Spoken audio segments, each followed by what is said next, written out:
brought to you by Agilus Diagnostics. Health test की बात आती है तो मैं भरोसा करता हूँ India's largest diagnostics company Agilus diagnostics. खुद को टेस्ट करते रहो। एक हफ्ते में न जाने क्या क्या हो जाएगा। एक हफ्ते पहले और एक हफ्ते बाद आज के बाजार में क्या होगा पता नहीं है, लेकिन इधर काफी वक्त से चर्चा चल रही है और अब ये हैरानी की बात है कि आईपीओ खुलने के एक हफ्ते पहले उसके बारे में इतनी चर्चा, इतनी तेज चर्चा शुरू हो गई है। क्यों नहीं होगी? ये है स्विगी, जो कि भारत में ज़बरदस्त तरीके से छाया हुआ है चारों तरफ। पहले फूड डिलीवरी प्लेटफॉर्म के तौर पर शुरू हुआ था और उसके बाद उसने इंस्टामार्ट खोला, यानी क्विक सर्विस में चले गए।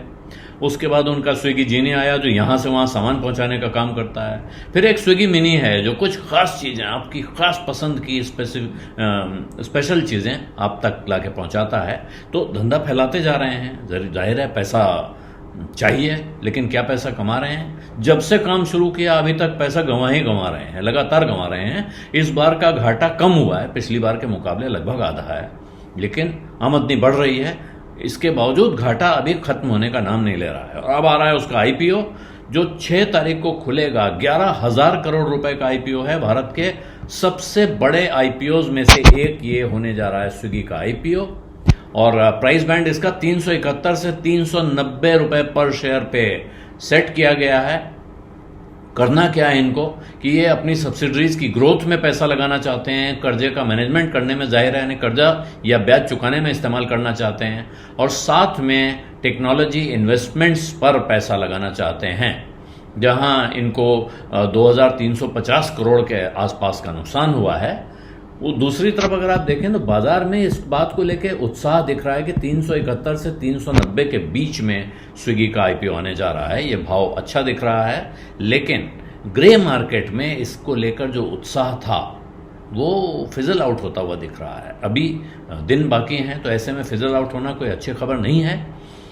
लेकिन साथ में ये बात कह देना बहुत ज़रूरी है कि ग्रे मार्केट के भरोसे बाजार में इन्वेस्टमेंट नहीं करना चाहिए। ग्रे मार्केट में कुछ घाघ लोग बैठे होते हैं। कई बार वो एक बहुत बड़े आईपीओ को बर्बाद करने के लिए निकलते हैं और उसमें कामयाब हो जाते हैं। हाल में अगर आप देखें तो हुंडई का आईपीओ का जो हाल है, उसमें ग्रे मार्केट की बड़ी भूमिका है। उन्होंने उसका मूड खराब करने में बहुत भूमिका निभाई है।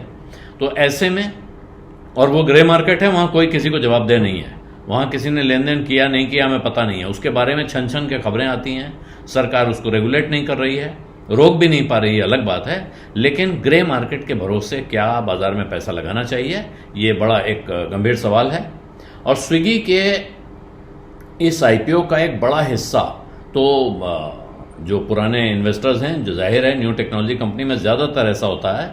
आमतौर पर तो पूरा का पूरा ओएफएस आता है, लेकिन यहाँ बहुत बड़ा हिस्सा ओएफएस है, लेकिन फ्रेश इशू भी है, कुछ नए शेयर भी इशू हो रहे हैं, यानी कि वो पैसा सीधे कंपनी में जाएगा। ओएफएस का अर्थ होता है कि पैसा पुराने शेयर होल्डरों के हाथ में जाएगा। इस बार जो फ्रेश इशू होता है वो पैसा कंपनी को मिलता है, कंपनी अपने खर्चे के लिए इस्तेमाल करती है, और वो खर्चा उसने बताया किस किस चीज़ पे करने जा रही है। और स्विगी के जो को फाउंडर हैं, जो सेबी की एक डेफिनेशन है फाउंडर या प्रमोटर की, तो वो प्रमोटर कैटेगरी में स्विगी में कोई नहीं आता है क्योंकि उस परसेंटेज में शेयर जब तक नहीं हो आपके पास तब तक वो नहीं आते। लेकिन इसके को फाउंडर हैं श्री हर्ष मजेटी और राहुल बोथरा। इन्होंने तरह तरह की अपने कारण बताए हैं कि कहाँ कहाँ कैसे कैसे वो अपना भविष्य देख रहे हैं, कैसे उनको इसमें पैसा कमाने की उम्मीद है और क्यों आपको इसमें पैसा लगाना चाहिए। तो इसमें वो क्यू कॉमर्स यानी क्विक कॉमर्स का कारोबार कैसे चल रहा है, कंजम्पशन कैसे जा रहा है, कैसे कैसे वो प्रॉफिटेबिलिटी की तरफ बढ़ेंगे, ये सारा एक प्लान उन्होंने बना रखा है। लेकिन जब उनसे पूछा जाता है कि एक्सपेंशन कैसे करेंगे, तो कह रहे हैं हम पूरा एक क्विक कॉमर्स में पैसा लगाएंगे जिससे कि हमारा पूरा साइज बढ़ेगा। ये साइज बढ़ा है, जो इशू है इसका ऑफरिंग का साइज इसीलिए बढ़ाया गया है ताकि वो क्विक कॉमर्स में और पैसा लगा सकें, यानी कि वो एक्सपैंड करेंगे। उनके डार्क स्टोर्स हैं, उनको भी वो तेज़ी से बढ़ाना चाहते हैं, उसके नंबर बढ़ाना चाहते हैं, जिस तरह की ग्रोथ उनको दिख रही है। और अभी जो रिजल्ट उनके आए हैं पिछले क्वार्टर के, उसको लेके वो उत्साहित हैं। वो कह रहे हैं साहब इसमें कैटेगरी में हमको ग्रोथ दिख रही है और इसके आगे ये ग्रोथ और तेज़ होती जाएगी। इसके साथ कुछ बड़ी चिंताएं भी खड़ी हो रही हैं, लेकिन और ये स्टोर काउंट जो है वो उनको लगता है कि स्टोर का नंबर बढ़ाना, डार्क स्टोर बढ़ाना। और जब आप कभी इस पे ऑर्डर करते हैं, वो स्विगी हो चाहे वो ब्लिंकिट हो या जेप्टो हो, तो आप पाते हैं कि 5 मिनट, 6 मिनट, 10 मिनट, 15 मिनट, इतने देर में आपके पास सामान आ जाता है। बड़े शहरों में तो बहुत जल्दी आता है, और कुछ जगहों पे कुछ दूर हो तो तब भी 15-20 मिनट मैक्सिमम टाइम लगता है, जिसके अंदर वो सामान आपके घर पहुंचता है। और कई बार ऐसा लगता है, मुंबई में मेरा अपना अनुभव है, कई बार ऐसा लगता है जैसे कि वो आदमी पहले से सामान लेके बाहर खड़ा हुआ है। ऐसा होता नहीं है, लेकिन उस डार्क स्टोर में बहुत एफिशिएंसी से काम होता है, बहुत तेज़ी से, इतनी मशीन की तरह वो लोग काम कर रहे होते हैं कि हमने इधर ऑर्डर बुक किया या हमारा कार्ड भरना शुरू हुआ, उसने वहाँ थैला भरना शुरू कर दिया, और उसके साथ ही वो पैक करके पकड़ाते हैं और आदमी तेज़ी से भागता हुआ, बाइक चलाता हुआ आके आपके घर डिलीवरी कर देता है। तो इसलिए ये कह रहे हैं जो ग्रोथ का एम्बिशन है वो बहुत एग्रेसिव है, लेकिन साथ में इन्हें लगता है कि लगभग एक डार्क स्टोर का फैसला करने में यहाँ खोलेंगे। आप किसी इलाके में कई बार जाते हैं कि यहाँ देखते हैं कि यहाँ स्विगी की सर्विस नहीं है या ब्लिंकिट की सर्विस नहीं है, और आप ऐसा 10, 20, 50 बार करते हैं और आप जैसे 100-200 लोग और करते हैं, तो कंपनी को मैसेज आता है कि इस लोकेशन से डिमांड आ रही है, यहाँ कहीं इसके आसपास स्टोर खोलना चाहिए। तो वो स्टोर खुलने, वो कह ही रहे हैं कि हमारा विचार होने और स्टोर खुलने के बीच में 3 महीने का टाइम लगता है। इसलिए ग्रोथ का काम बहुत आसान, बहुत जल्दी करने वाला नहीं है। और साथ में वो कह रहे हैं कि हम अर्बन कंज्यूमर के लिए, शहरी कंज्यूमर के लिए एक बिल्कुल अनपैरेलल सर्विस देना चाहते हैं। ये हमारा एम्बिशन है और हम इसको लगातार बढ़ा रहे हैं और नए नए इनिशिएटिव लेके आ रहे हैं, जो कि अभी हमने देखा ही है। अभी तक क्या था कि वो बहुत ऐसा लगता था कि कुछ छोटी कैटेगरी के लिए कुछ लोगों को सर्व कर रहे हैं, लेकिन अब जिस अंदाज में सर्विस बढ़ रही है, और ये सिर्फ यही नहीं है, तमाम और कंपनियां जो इनसे compete कर रही हैं उनकी भी है, और ये शायद इनके लिए एक बड़ी चिंता का कारण भी हो सकता है।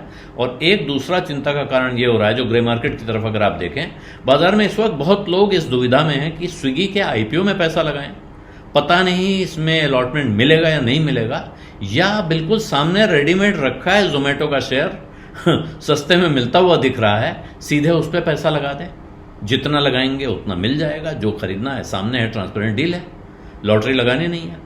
तो ये दुविधा लोगों के मन में बड़े पैमाने पे आ गई है कि क्या हम जोमेटो पे लगा दें। जोमेटो में ऑलरेडी काम भी चल रहा है, शेयर भी बाजार में एस्टैब्लिश्ड है। स्विगी ने अभी तक पैसा कमाया नहीं है, कब कमाएगा अभी इसका प्रोजेक्शन कंपनी दे रही है, लेकिन वो वास्तव में कमा पाएगी कि नहीं कहना मुश्किल है।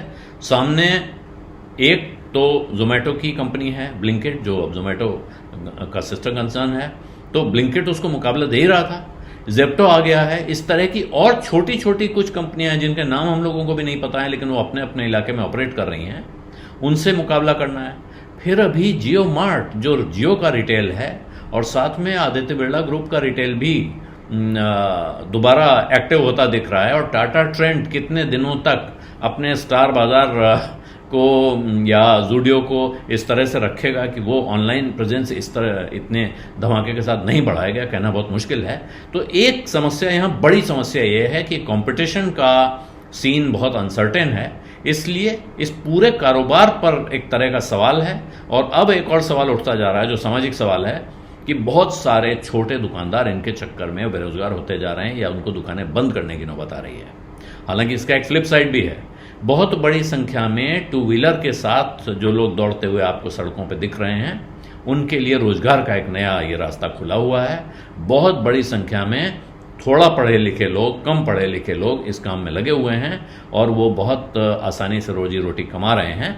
ये चीज़ भी ध्यान रखनी। तो एक बड़ा दुविधा का सवाल है, लेकिन अभी 6 दिन का समय बाकी है और ये जो फैसले हैं इनमें थोड़ा समय लगा के, थोड़ा रिसर्च करके उस दिन तक तय किया जाए तो अच्छा रहता है। बिज़ अड्डा में आज इतना ही। आप सबको दिवाली की बहुत बहुत शुभकामनाएं। बिज़ आपके लिए लाया है प्रीमियम मेंबरशिप प्रोग्राम, जहां आपको मिलेंगे कई सारे फायदे, जिनमें मार्केट न्यूज़लेटर, लाइव चैट पर आपके सवालों के सबसे पहले जवाब, मार्केट आउटलुक, वीकेंड पर मार्केट स्कैन, एंकर्स के साथ चैट और भी बहुत कुछ। इस प्रीमियम सब्सक्रिप्शन में 3 तरह के प्लान्स हैं, सिल्वर, गोल्ड और प्लैटिनम, जिनकी शुरुआत मात्र 159 रुपए महीने से होती है।